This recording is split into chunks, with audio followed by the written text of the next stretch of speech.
Je suis passionnée par ces sujets, par les enjeux du monde d'aujourd'hui et la traduction de ces enjeux par le droit. Et ce qui m'a plu au premier abord et qui m'a donné envie immédiatement de suivre le certificat, c'est cette transversalité qui est inhérente à cette notion de compliance, parce qu'elle touche tous les domaines du droit et implique de nombreuses expertises.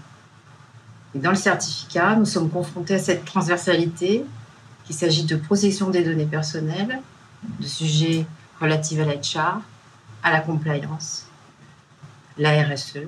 Et la transversalité, nous l'avons vécue avec nos collègues, nos étudiants, nos amis étudiants, car nous sommes venus tous d'horizons différents qui montrent bien que ce sujet n'est pas nécessairement la fonction et la responsabilité de la compliance ne relève pas uniquement du juridique, mais c'est un petit peu un rôle de chef d'orchestre qui fait appel à toutes ses compétences.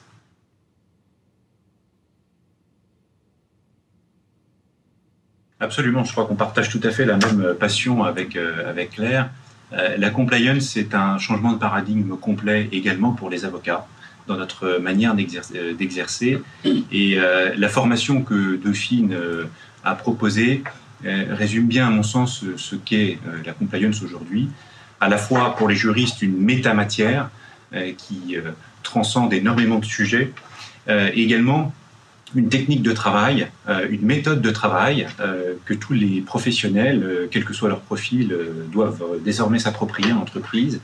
Et on peut bien conseiller et défendre une entreprise désormais qu'en s'appropriant soi-même cet outil. Et de ce point de vue, la formation de ce certificat m'a paru comme une évidence pour mes dossiers au quotidien.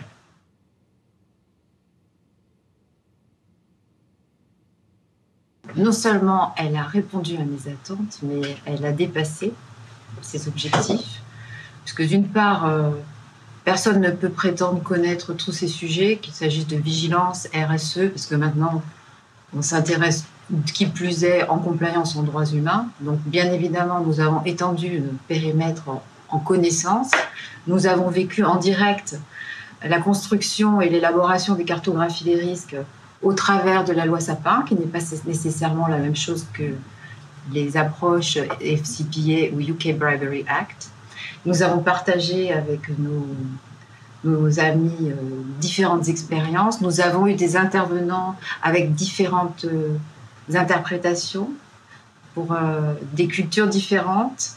Et nous avons parlé de règles, mais nous avons parlé aussi de la performance de nos entreprises, qui est l'objectif finalement ultime.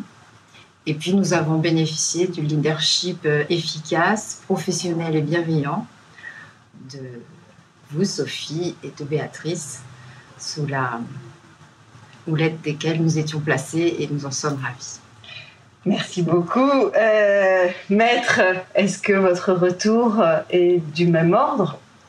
Je suis entièrement satisfait par cette formation qui ressemble bien à Dauphine en réalité. Une formation pluridisciplinaire. Nous avons eu l'opportunité d'échanger effectivement avec des intervenants de profils très différents. Une formation très pratique, tournée vers l'entreprise. Nous avons vraiment travaillé sur des cas, sur des situations opérationnelles. Nous avons eu, je crois, des échanges très concrets. Claire parlait à l'instant de performance. C'est un sujet qui a animé nos débats, je crois, tout au long de cette année de formation. Et puis surtout, une formation de très grande qualité, à la fois parmi les intervenants et parmi les étudiants de ce certificat. C'est d'ailleurs ce qui en fait tout l'intérêt, c'est qu'on retrouve, je pense, dans ce certificat, un concentré de compétences et d'expertise dont tout le monde profite, dont tout le monde s'alimente, ce qui nous permet de prétendre, me semble-t-il, à l'issue de cette formation, d'avoir considérablement amélioré nos niveaux individuels. Et j'ajouterai une dernière chose, c'est que cette formation, à juste titre, fait une place importante au travail en équipe. Et je crois que le sujet de la compliance, d'une manière générale, mérite véritablement la confrontation des points de vue, l'accumulation des expériences et des intelligences. C'est le meilleur moyen de prendre une bonne décision dans ce sujet délicat.